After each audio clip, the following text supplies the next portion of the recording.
Good morning, everybody. This is the Men's Sunday School class here at Mercy Baptist Church. My name is Robert Rathbone, and we're going to be in 1 Samuel chapter 4. Our book's got us covering verses 1 through 11, and then verses 17 and 18. And in this chapter, in fact, I've been enjoying going through 1 Samuel. It seems like there's something to learn about the Lord that I've learned, I guess, in every chapter. And in this chapter, we find out, where Israel suffers a military defeat at the hands of the Philistines. But instead of going to the Lord and saying, "Okay, Lord, what's wrong? What happened? Why were we defeated? Why were you not with us?" They rely on their own human understanding and human reasoning, and they decide, well, the solution to that is to bring the Ark of the Covenant from its place in the tabernacle, bring it to the camp, and that way, in their minds, they thought, well, God will be with us. But Israel discovers the hard way that the Lord's not a tool that we use to get what we want. He's not a good luck charm, because we are His servants, not the other way around. He's not this cosmic genie that gives us everything we want and makes us happy, and because God's supreme will for us is not that we be happy, but we be holy. But we think, especially in this man-centered gospel that we see preached today, we're not, God's priority is not to make us happy and pat us on the back. It's for us to serve Him and accomplish His will. And so Israel makes that mistake, and it leads them to an even greater defeat, as we're going to see. So before we get started, let's go to the Lord in prayer. Dear Heavenly Father, I want to thank you again for your love, your mercy, and grace. Thank you, Lord, for your word and the truths that you teach us out of it. And I pray, Father, help us to see the truths that you've got for us this morning, Lord, and help us to learn from it and take it to heart. So for all these things we ask in the precious name of Jesus Christ. Amen. All right. That first verse, it says, and the word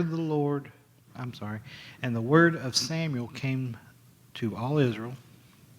Now Israel went out against the Philistines to battle and pitched beside Ebenezer, and the Philistines pitched in Aphek. All right. That first line or clause there says, and the word of Samuel came to all Israel. We saw in the last chapter that it was a time when the word of the Lord was precious because God wasn't speaking to prophets except in isolated circumstances. He wasn't speaking to the nation at large. Now God has chosen to use Samuel, and it says in the word of Samuel, that is when he spoke, he was speaking for God. God would give him what to say, and he would say it, and the word of Samuel came unto all Israel. So God is now, Samuel is being recognized as he is the prophet who is speaking to the entire nation of Israel. Then it says, now Israel went out against the Philistines to battle and pitched beside Ebenezer, and the Philistines pitched in Aphek. So for years, even before the time of Samson, Philistines have been the constant nemesis of the constant nemesis of Israel, because the Philistines have been oppressing them. They would attack them, capture territory, even to the point of enslaving them at times. Israel would fight back, not gain back some of their territory, but they were constantly back and forth. And so this particular battle that's about to happen is just the Philistines' latest attempt to get more to oppress Israel, to take more of their territory. Now, as far as, well, it tells us that Israel went against them. They saw the Philistines were advancing, so they mustered up their army and went against them. They pitched in Ebenezer. And then, by the same token, then the Philistines were pitched. They pitched their tents, set up their camp in Aphek. We don't really know exactly where Ebenezer and Aphek are or were back then. They seem to have been on either side of the border between the Philistine territory and Israel's territory. Our best evidence that we have of where these two places were puts them roughly 2 miles apart from one another. That's going to be significant, I think, here in a minute. All right, so verse 2, it says, "And the Philistines put themselves in array against Israel, and when they joined battle, Israel was smitten before the Philistines, and they slew the army in the field, about 4,000 men." So Israel suffers 4,000 casualties. They lose 4,000 men in this battle. Of course, now the question is going to be, well, why did they lose? Usually when Israel lost in battle is because the Lord wasn't with them, he wasn't with them typically because they were far from him. I think at least part of the reason, what factors into the reason why they lost this battle was because God is guiding the circumstances to bring about the death of Eli's 2 sons that was predicted back in 1 Samuel chapter 2, verse 34. There may have been other, maybe Israel wasn't as close to the Lord as they needed to be. It might have been just God's will that they lost this battle. It sets up the scenario that we're reading today, and so maybe he allowed that so that we can learn from it. I wouldn't presume to know what's in the mind of God, so there could be any number of reasons that God caused them, but Israel thinks they know why. Verse 3, it says, "And when the people were coming to the camp," in other words, they coming back from the battle, and report to the elders what happened. It says, "The elders of Israel said, Wherefore hath the Lord smitten us today before the Philistines? Let us fetch the ark of the covenant of the Lord out of Shiloh unto us, that when it cometh among us, it may save us out of the hand of our enemies." All right, so that first line says, "When the people were coming to the camp, the elders said, Wherefore hath the Lord smitten us today before the Philistines?" Now they seem to recognize that their fortunes in battle depended on, was the Lord with them or was he not with them? But they, instead of asking the Lord for direction, saying, "Lord, why has this happened? What do we need to do to correct the situation?" Instead of doing that, they rely on their own reasoning, flawed human reasoning, to address the problem. So they immediately say, it's because the Lord's not been with us. He says, "Let us fetch the ark of the covenant of the Lord out of Shiloh." And Shiloh was where the tabernacle was at that time, where it was set up at. "That when it cometh among us, it may save us out of the hand of our enemies." Now, the ark represented the presence of God, the one who dwelt above the mercy seat between the 2 cherubims, above the ark. You can see that there's a reference to it in verse 4. Then there's Exodus 25:22, Leviticus 16:2, and Numbers 7:89. God says, "I will, dwell among, above the mercy seat between the cherubims." He told Moses, "I will speak to you from between the cherubims, from above the mercy seat." And so it represented the presence of God. When Aaron on the Day of Atonement would go into the Holy of Holies to offer the blood offering, he had to go Well, one, he wasn't supposed to go in there. He couldn't go in there just any time he wanted to. He had to just one day out of the year that he could go in there, and then when he did, he had to burn ointment. Burn incense, so it filled the room with smoke, so he could not look upon the mercy seat because that was where God's presence was. So it represented God's presence, and Israel is recognizing the fact that God was not with us. That's why we lost, because they knew that every time God was with them, they would win. But they decided, well, the solution to that problem is to move the ark from where it is in Shiloh, bring it here to the camp. That way God will be with us. They think moving the ark geographically is moving God himself. And God was not confined to the ark. He wasn't like trapped there, or that was where he always was. God's everywhere. That was just where he would manifest and speak to Moses from. It was more symbolic, because the temple and the tabernacle on earth was just a reflection of the tabernacle in heaven. But they, using their human reasoning, they took the things of God and come up with a superstitious solution to it. They decided if we just move the ark, they think the ark is going to be, because notice what it says, that it may save, not that God may save us, that the Lord may save us. He says that it may save us. They think God, that's the ark. And so they're mixing up the idea of God himself and objects that represent him or that were used in the worship of him.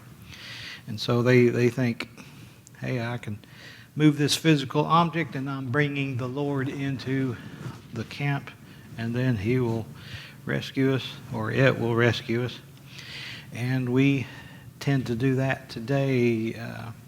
I know I've heard of people using like a Bible. There's a certain Bible verse, and I think it's in Ezekiel, but I don't remember what the verse is, but that people will read and they'll recite it out loud, and they say, oh, that makes a blood stop flowing.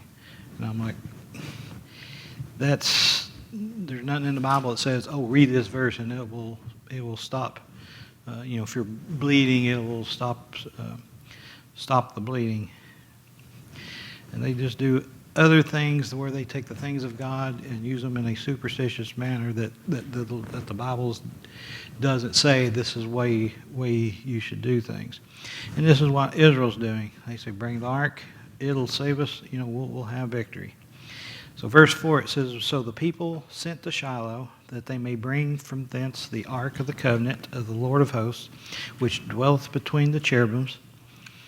And the two sons of Eli, Hophni and Phinehas, were there with the ark of the covenant of God. All right, so the elders' plan apparently made sense according to human reasoning. So they do that. So they go, they bring the ark of the covenant. Notice it says of the Lord of hosts, which dwelleth between the cherubim. So they were looking at that as being the presence of God that they were transporting into the camp, they thought. And so they thought, yeah, we bring it here, victory is guaranteed. And it tells us here that Hophni and Phinehas, as Eli's two sons, accompanied the ark. They were probably in charge of the ark. They were the, guardians of it. They may even carried it. But they performed the duties of overseeing the transportation of it. And we see the Lord is moving the circumstances along to kill Hophni and Phinehas. In fact, 1 Samuel chapter 2, verse 25, in the second half of that verse, it says, notwithstanding they hearkened not to the voice of their father, because their father was trying to correct them somewhat. It says, because the Lord would slay them. It was God's will that they die because they had crossed the line in their evil deeds. So verse 5, it says, "And when the ark of the covenant of the Lord came into the camp, all Israel shouted with a great shout, so that the earth rang again."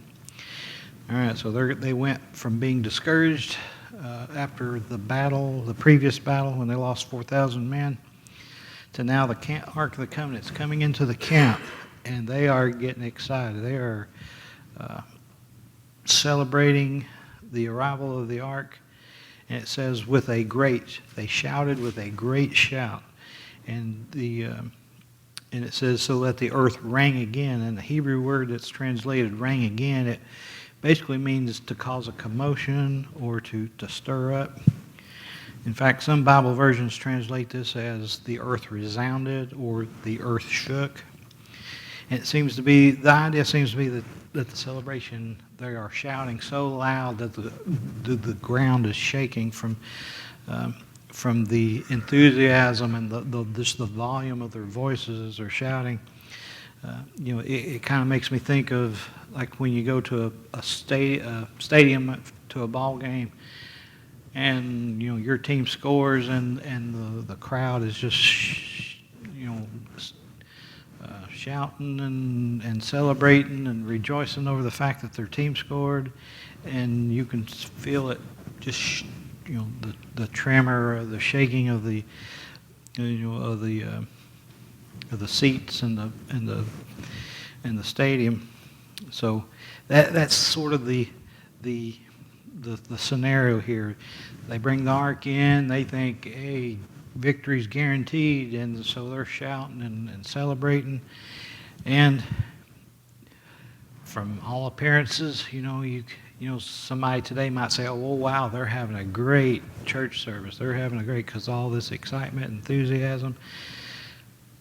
But none of it's based on truth. None of it is based on God's Word, the truth of God, not even based on the presence of God. So just because you're having a church service and everybody's shouting and hollering and there's lots of excitement, it doesn't mean that God is even there.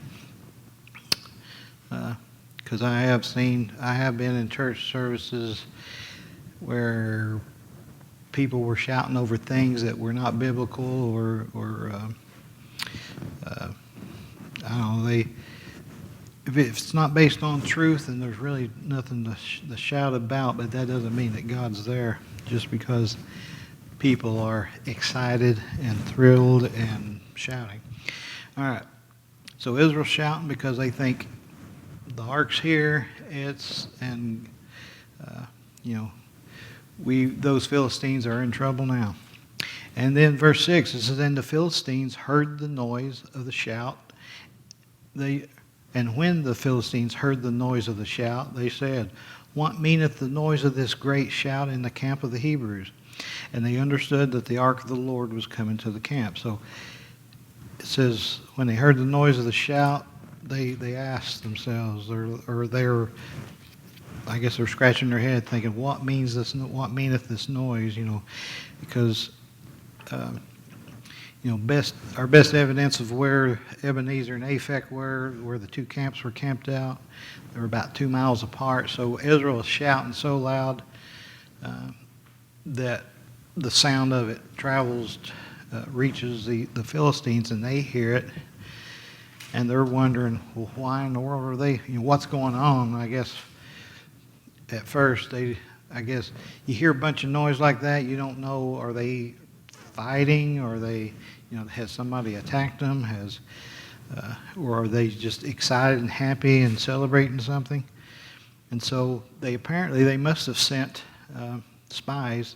It says they understood that the ark of the Lord was coming to the camp, so they must have sent spies to Israel's camp and found out that the ark of the Lord was now present in the camp. So now they have to wonder, well, what does that mean to us? Verse 7, it says, "And the Philistines were afraid, for they said, God is coming to the camp. And they said, Woe unto us, for there hath not been such a thing heretofore. Woe unto us! Who shall deliver us out of the hand of these mighty gods? These are the gods that smote the Egyptians and all the plagues in the wilderness." All right, so the first thing they said, they were afraid because they said God is coming to the camp. When they fought the battle before, they were fighting against flesh and blood. They were fighting against men, human, mortal men that can die. Now they said, oh no, God is coming to you. In fact, if you'll notice in these two verses here, 7 and 8, they don't say the Lord, they say God. They use the generic word God. And so they say God is coming to the camp. They think, before we beat them when it was against flesh and blood, but now they have a God on their side who is liable to, how can you fight against a God? Because in their belief system, they knew a God was somebody that was had more power than human beings had.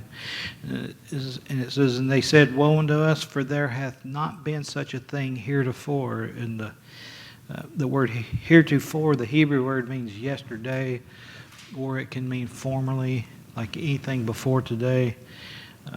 And so it's not completely clear what they mean. There's not been such a thing. Because if they mean that, well, Israel has never brought the ark into the battlefield, well, they're kind of partially mistaken, because they did do it during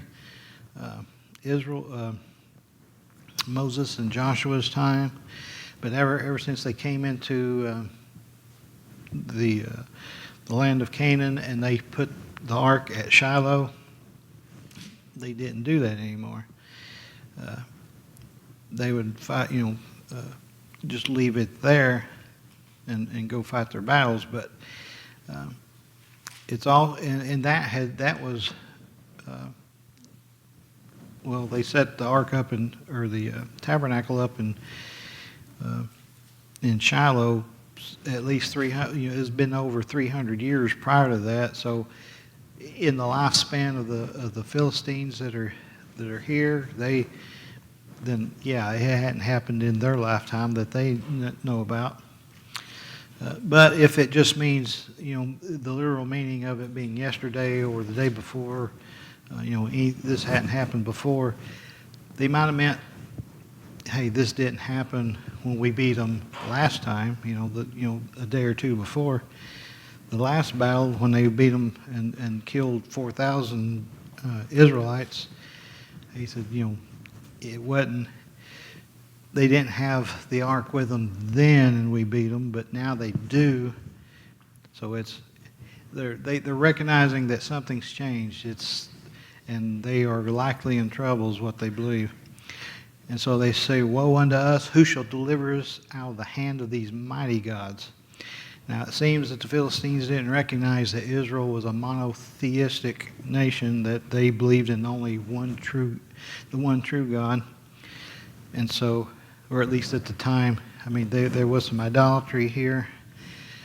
But they said, who's going to deliver us out of the hands of these mighty gods? They think Israel's got more than one God, and as we're going to see, it thinks they believe these multiple gods is what got them out of Egypt. And so it seems like their information's based on rumors and stories that was passed around. And so they sort of know a little bit about the history of Israel, that they were in Egypt, and their God or gods, as they think here, brought them out of Egypt. And in fact, they say, these are the gods that smote the Egyptians with all the plagues in the wilderness. So they had heard what God had did through it to get them out of Egypt, but they're kind of fuzzy on the details. But their fear is hey, if Israel's gods, the gods that Israel has, if they demolished Egypt the way they did and left, which at that time was the most powerful nation on earth at that time, he says, we're in trouble because what are we? We don't want that type of God turning his sights on us and coming after us. So they're saying, oh, woe unto us. But they don't give up and quit or leave. Verse 9, it says, "Be strong and quit yourselves like men, O ye Philistines, that ye be not servants unto the Hebrews, as they have been to you. Quit yourselves like men and fight." All right, so it says, "Be strong and quit yourselves." That word "quit," it means to be or to become. They're basically saying, "Oh, you Philistines, be men."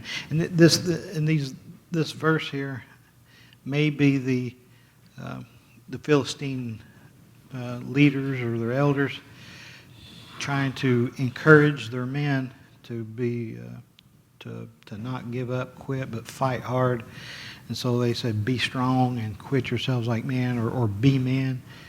Today we might say, "Man up." He says, "Guys, be strong men. Don't give up and quit. Don't you need to be men and go out and do what you've got to do, in spite of these overwhelming odds that they saw that they were against." And it says, "That ye be not servants unto the Hebrews, as they have been unto you." The Philistines had been oppressing Israel. They had enslaved them at times. And so they're saying, don't let them turn the tables on you. They've been your servants. Let's not let the situation flip-flop so that now we're servants to them. And again, they say, "Quit yourselves like men." Be men and fight. So they're encouraging them and psyching them up, getting them ready to go out and fight. And so the result's going to be that they actually come out and they fight harder than they did in the first battle. And so Israel bringing the ark into the camp, they thought it would be an advantage to them, and actually it turns out it becomes a disadvantage to them, because it compels the Philistines to fight harder than they did the first time. So verse 10, it says, "And the Philistines fought, and Israel was smitten, and they fled every man into his tent. And there was a very great slaughter, for there fell of Israel 30,000 footmen. And the ark of God was taken, and the two sons of Eli, Hophni and Phinehas, were slain." All right, so it says the Philistines fought, Israel was smitten, and they fled every man into his camp. It was just not pretty. Israel was defeated yet again, and the survivors had to run for their life, and they fled back to their camp. And it says there was a very great slaughter, because they didn't just get beat, they lost a lot of men. Very great slaughter, and there fell of Israel 30,000 footmen. Before they lost 4,000 men. Now they have lost 30,000. And so instead of things going better for Israel, it went worse.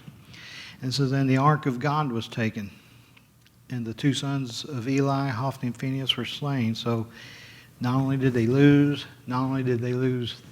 30,000 men, the unthinkable happened. The ark of God was captured, and that was something that they thought the Lord would never allow his ark to be captured. And yet the Lord did, because the ark represented him, but it was not him. Later on, Israel thinks, "Oh, God will never let his temple be destroyed." Well, God did, because of the sins of the people.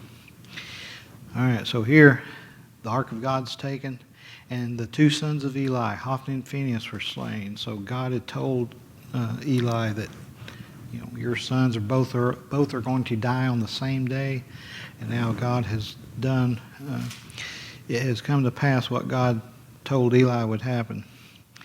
All right, now our book has us skipping to verse 17, verses 12 through 16. There's a survivor, one of the Israelite survivors.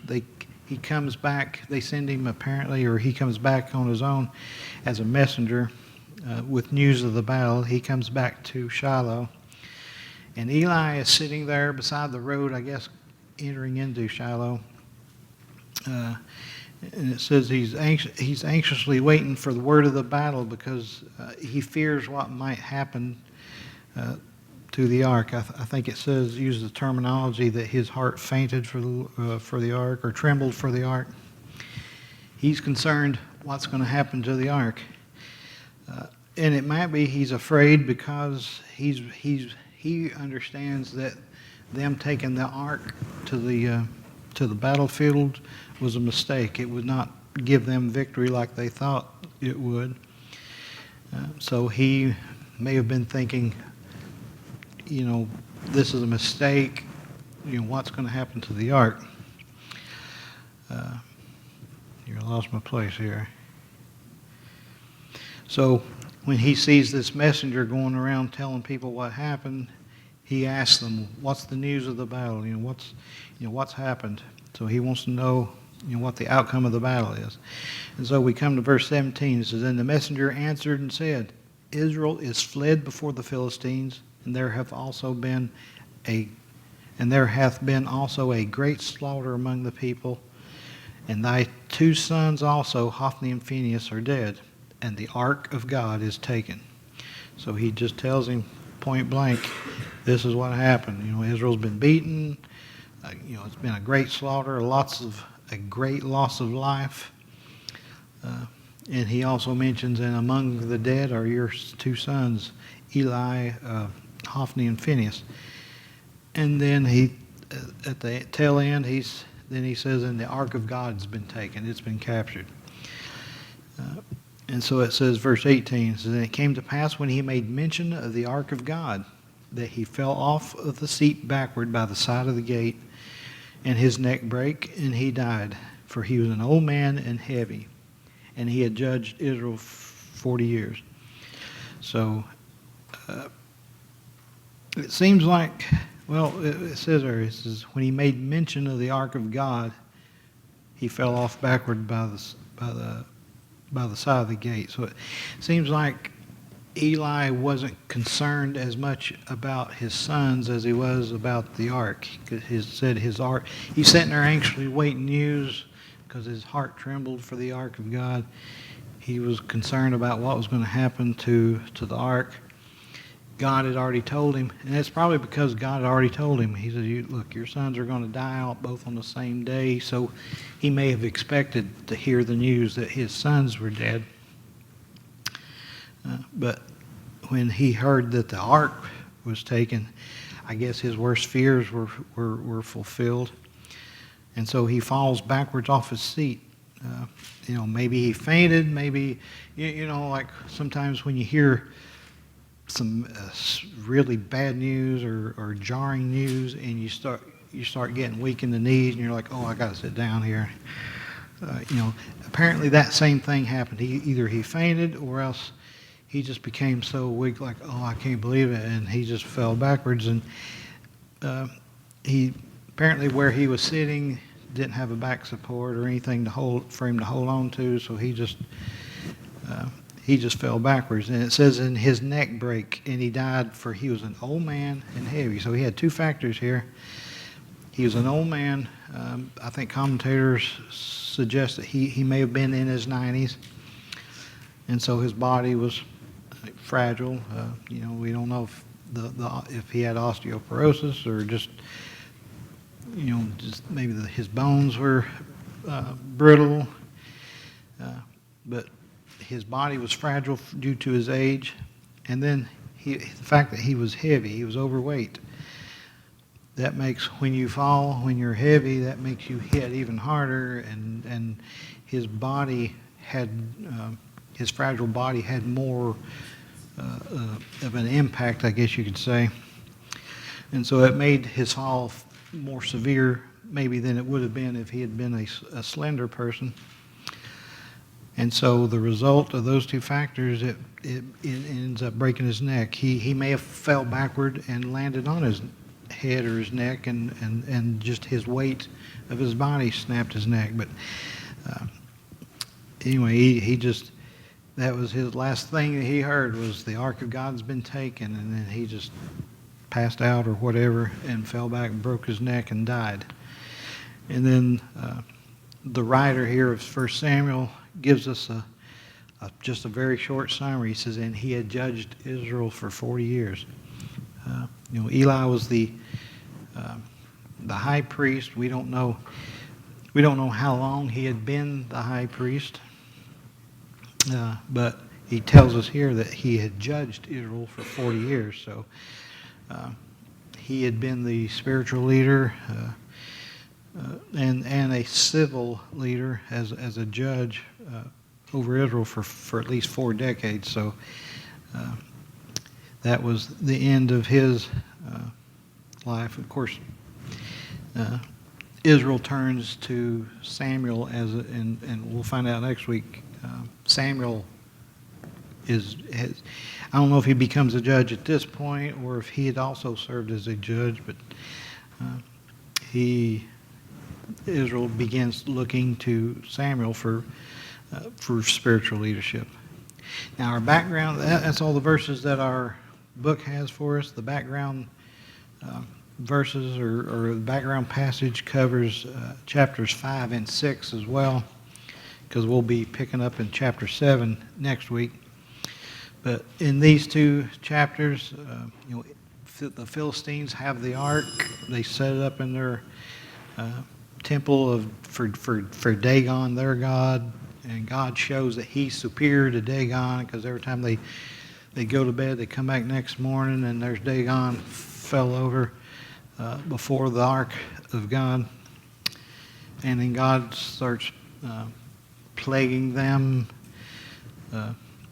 and it compels the Philistines to return the ark to Israel. And this is after 7 months, and we'll touch on this a little more next week, kind of to set in the context of chapter 7. But they